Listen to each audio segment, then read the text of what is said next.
আসসালামু আলাইকুম। সব কেমন আছো বন্ধুরা? আশা করি সব ভালো আছো। তো ছোট্ট একটি গল্প শুনে যাও। কেন গটির মাছ আর সাপ কিন্তু ছোট্ট থেকে একদিন বন্ধু লাগাচ্ছে। তো যখন নদীতে বা পুকুরে সাপটি চলে তখন কিন্তু একা বেঁকা হয়ে চলে, উপরে যখন চলে তখন একা বেঁকা হয়ে চলে, আর গটির মাছটি কিন্তু সোজা হয়ে চলে।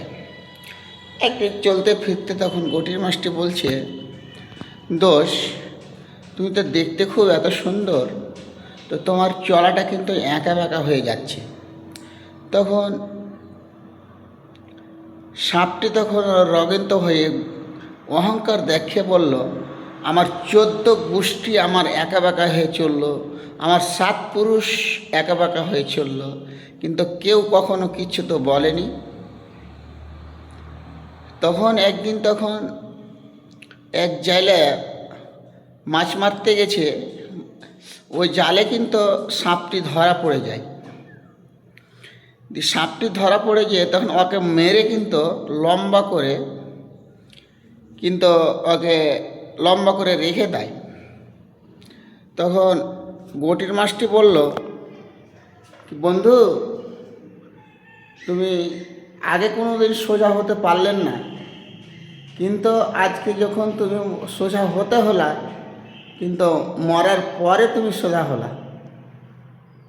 কিন্তু কিছু কিছু মানুষ আছে, ও সাজ এবং রূপ দেখিয়ে কিন্তু খুব অহংকার দেখায়, গরিবকে মূল্য দেয় না, গরিবের সেবা করতে চায় না, আর অহংকারটা কিন্তু অনেক বেশি হয়ে যায়।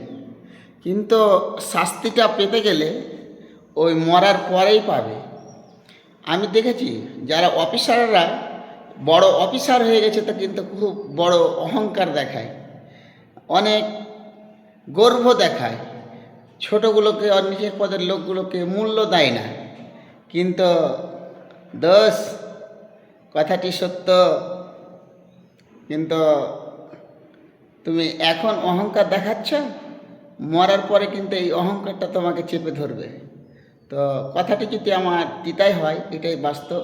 ভিডিওটি একটু লাইক করবেন, কমেন্ট করবেন, শেয়ার করবেন। আসসালামু আলাইকুম।